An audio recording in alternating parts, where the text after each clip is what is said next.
Hey Niner fam, I'm here to give another recap about this Sunday's past game. I'm a little late, but had a lot of things going on this week. But hopefully you'll watch this and let me get a few of my takes off. Just we want to start off with we got the victory. Like that's what how many in a row now. Like we just got to make sure that we remember it was the Jaguars. Uh, but yeah, the most important thing is we got the victory in dominating fashion. After dominating the Rams, this was a perfect opportunity for them to have a let down game, and they didn't. Like they really it was a really impressive victory, even though they didn't have a lot of like explosive. It wasn't an explosive looking game, but the way that they methodically took apart Jacksonville was really it was really good to see. It was really good to see them keep with the same identity that they had against the Rams, even though it didn't work out the same way. It still worked the same way. So like we got to make sure that we give them kudos for just sticking to the script that you the strengths of your team, and it really showed up. I feel like the guys got a chance to really settle into kind of their roles.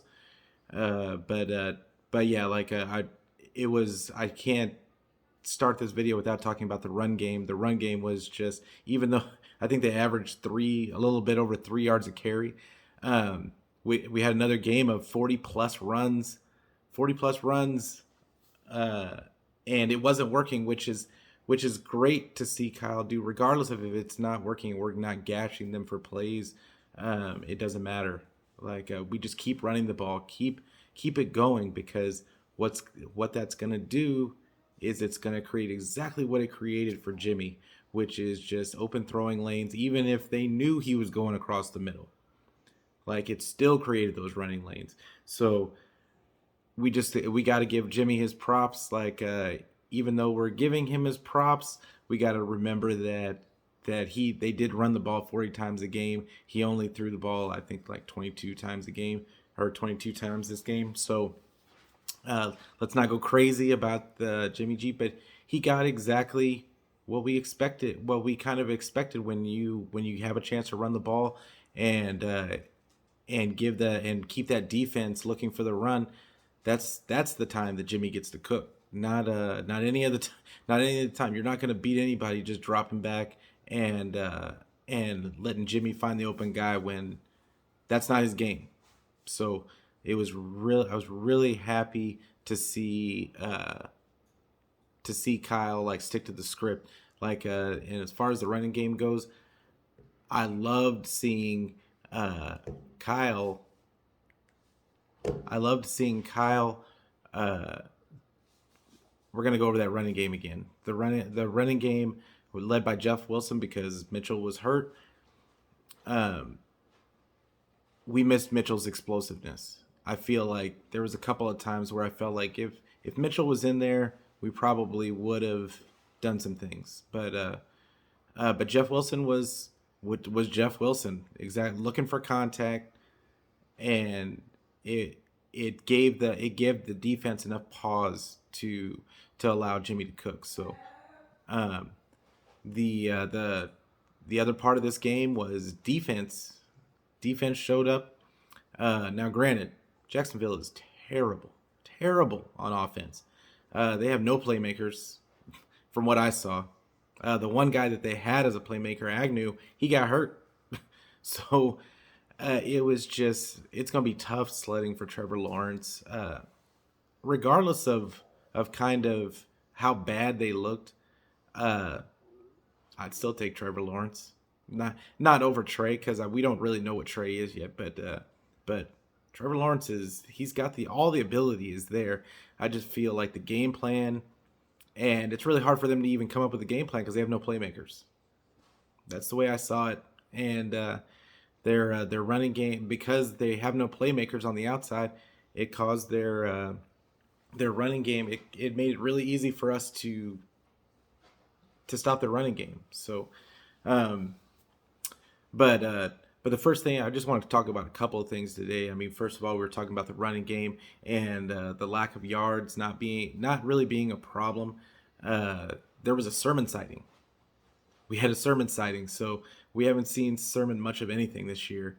And he I thought he looked explosive on a couple of plays. Like I mean, granted, he didn't get a lot of yards, and but the one catch that he had, that was I mean, it just proved that he does have a place in this offense. Kyle just has to find it. That's too much talent. He has too much talent, like for you not to figure out a way to get him on the field. Regardless of if you want him being the bell cow back or turning him into a short yardage guy, I don't care what you do with him. Figure it out. Figure it out. Like there's no reason for him not to be on the field. As much as he's not, I think he got 10 carries, but that was part of the game script. So um, I would like to see more Sermon. Hopefully he gets, even after Elijah Mitchell gets back, I would rather see him than Jeff Wilson. Jeff Wilson used to be like, what, our third, fourth string guy? And not that I don't like Jeff Wilson, but he's a good security blanket for when your guys get injured. He's not a guy that you really want in the rotation, in my opinion. Um, the So hopefully we see more Sermon. Um, yeah, Wilson. We're gonna go back to that real quick.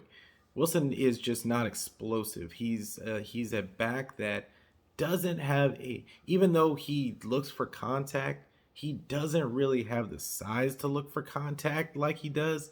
So I just don't think that uh like I said, I don't think he's a viable option to be in the rotation on a regular basis. He's gonna get hurt. He's gonna get hurt, and I just don't when you have talent like Sermon on the bench, and I know we haven't really seen it because Kyle really hasn't found ways to get him in there, but I just feel like he's a more viable option. I don't care about Kyle's ego and Kyle not wanting, not being willing to swallow his pride a little bit and just get him on the field. These are professionals. At a certain point, you just got to do what's best for the team and swallow your pride a little bit. Get him out there. Okay, period. Um, the next thing we want to talk about is Jimmy. Um, Once again, like Jimmy had a really solid game. Like I mean, had a really solid game, and I can't really. There's nothing really to complain about what Jimmy did. But let's make sure that we keep expectations to to what he was, and it was mainly due to the running game. Like I mean, anybody that argues that it wasn't due to the running game, that the fact that he could throw across the middle at will, that was all the running game. So, but he was throwing with confidence, and that was because he had the running game, and they've been pulling him out of the shotgun, like because I mean, it gives him that extra second. I think he does a lot better out of the shotgun. So I hope they continue that.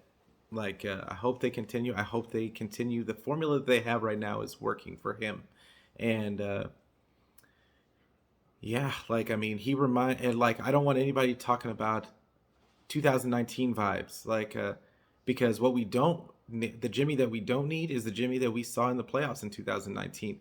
Regardless of if we got to the Super Bowl, I mean, teams basically were daring us to throw the ball, even though we had an explosive running game and it didn't matter. We don't have that same. We don't have a Mostert that can just break it open at any. Elijah Mitchell is, I mean, he's really good back. Like, love the guy. Like, but I mean, let's just be real. There's not that we don't get the sense that any moment he could just break one to the house. That was our offense in 2019. Very occasionally did Jimmy come through and really and really set the world on fire. I think maybe the New Orleans game, but uh, long story short, let's just keep our expectations where they should be, and not up where uh, not where not thinking that he's going to carry us anywhere. The carry should never be the word after Jimmy.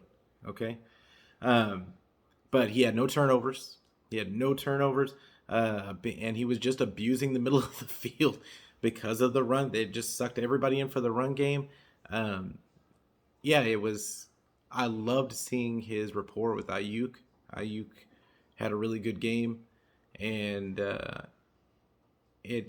loved seeing his rapport just kind of grow with Ayuk, and I mean, we kept Kittle down to not forcing the ball into Kittle. I think in the past, Jimmy's really like tried to force the ball into Kittle, and I love not seeing that because it's going to keep Kittle healthier, and it's going to keep the defense from doing just that, just keying on the middle of the field and keeping on Kittle on those levels. So yeah, Jimmy did a pretty decent job, but yeah, let's keep the expectations realistic. The defense, pass rush still struggles with mobile quarterbacks. Can't tell me any different. Like they did a great the point. If you look at the scoreboard, like defense did a great job, but the reality is Jacksonville had no playmakers. They had no playmakers on that team except for Lawrence, and Lawrence still got out of the pocket, made some plays with his feet, and which can you stop altogether? Probably not. But I don't even think I thought that was they just looked they weren't really controlling the edges and like controlling their gaps. He was getting out of the pocket at will. So yeah, I still think the defense is just still kind of struggles with that. Maybe they just weren't looking. They didn't care about it because Jacksonville's so terrible on offense. But yeah, they're still struggling with that. But they were much better against the run. I mean, defense was much better against the run. Uh, he had no. He had who's there? James Robinson had nowhere to go, um, and he still had a couple of okay runs, but for the most part, they did a really good job. Fred Warner did a really good job. I know you guys don't. Everybody's not really high on Fred Warner right now, but I feel like he's really trying to figure it out, and you can see it on the field. Like you've got to watch these guys and not just look at the box score, but watch them in the game. He's really trying to figure it out, and I think that this change to D'Amico Ryan's has really kind of the way that D'Amico does. He does things a lot, and I thought it was going to be a smaller transition, but the reality is he does things a lot different than Saleh. He just does, and uh, and I think that it's taking the main guys like Warner and some of the defensive linemen some time just to get used to that difference in the play calling and in their individual assignments. So um, yeah, like I think Warner's getting better. He looked better the week before that, and he looked good in my estimation.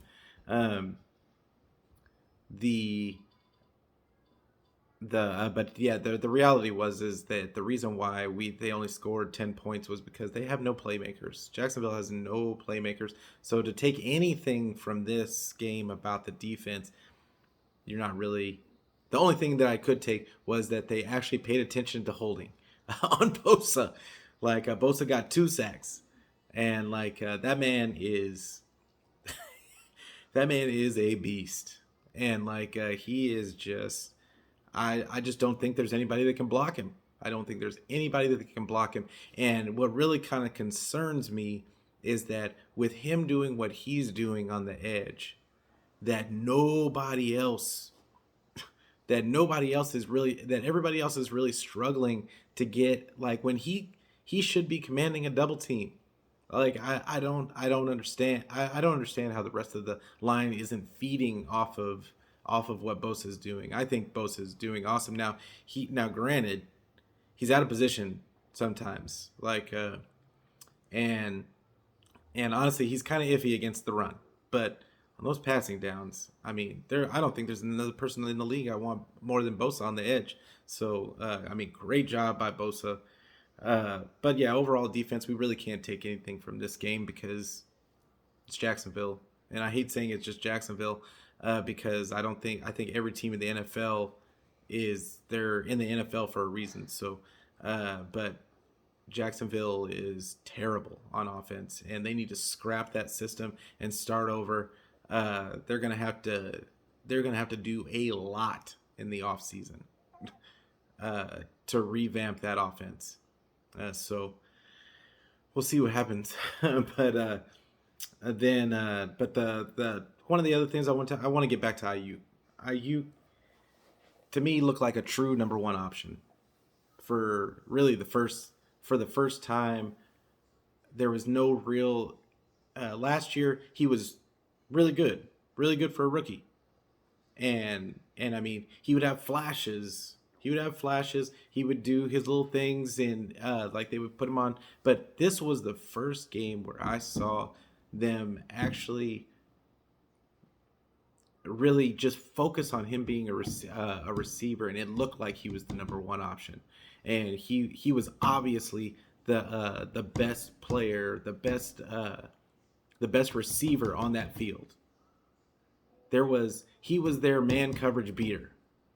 There was nobody on that Jacksonville team that could guard him, and he physically looked the part.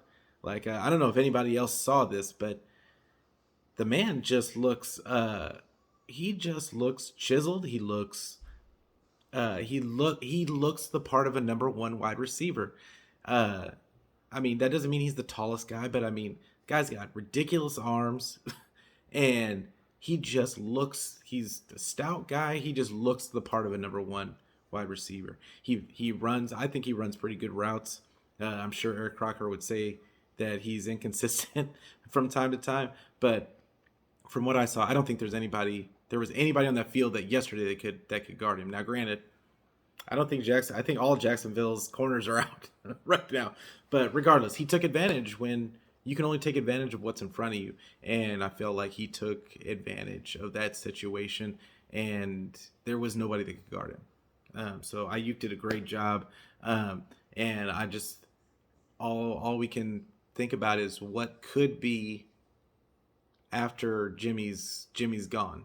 Because I mean, I think we all can say it's all safe to say that Jimmy is not going to be here next season. So I'd be very surprised if he was. And I know I see on Twitter there's a lot of speculation about what kind of compensation the Niners are going to get for him.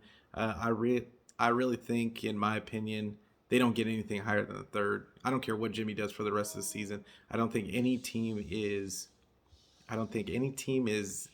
I don't think you can really hide his real value. I don't think there's anything that you can do to make him look better than what teams know he is. So it is what it is. I just think that they're not going to get anything higher than the third, and that team that gives up a third for Jimmy Garoppolo is going to be. I mean, they might be okay giving up a third. But that's the highest I see. I don't see anybody giving him a second or a first, period, for any reason. I know that the crop of QBs this season in college football aren't great. As far as what we've seen so far, I haven't really dug into any tape yet. But I would be surprised if he got any more than the third. But our next opponent we got is the Vikings. This could be a very tough game for the Niners. They're another 5-5 team. Same record as the Niners, but the issue with this team, the matchup, is what I'm really kind of concerned with. They are going to have to control the clock like they did against them in the playoffs, 2 years ago. I don't think that there's any difference between that team and this team. They're going to have to control the clock by running the ball. They got to run the ball. I mean, we keep talking about this every week, but that's the reality, is that they're going to have to run the ball. They're going to have to, because I just don't feel like they can stop this passing attack by Minnesota. I'd love to see him do it, but I'm concerned I will say this: I'm concerned about those wide receivers. We don't have anybody to guard their wide receivers. We don't have anybody to guard their tight end. Well, we got Fred Warner, but uh, I think it's going to open up because I think it's going to open up catches for him because they still got Dalvin Cook and Madison. Um, it's gonna be rough sledding. Now they don't have I don't think they have a great defense. I heard people saying that their defense is stout or whatever. That's not what I see. I don't think that their defense is really that good. Um, but yeah, like as I'm gonna watch some more tape of them this week, and we'll see what I see like as far as that goes. But I'll be doing another video when we get closer to the game, like a pregame video, just to kind of go over um, things to look for. Like so, you just make sure that you guys look out for that. I really appreciate anybody watching this video as late as it's coming out. But yeah, I had a lot and say hi to my dog, but yeah, it's I was really excited by this win, even though it wasn't styling and profiling. It still was a good win for the Niners. So thank you guys for listening. I appreciate it. I'll talk to you guys later in the week. Go Niners.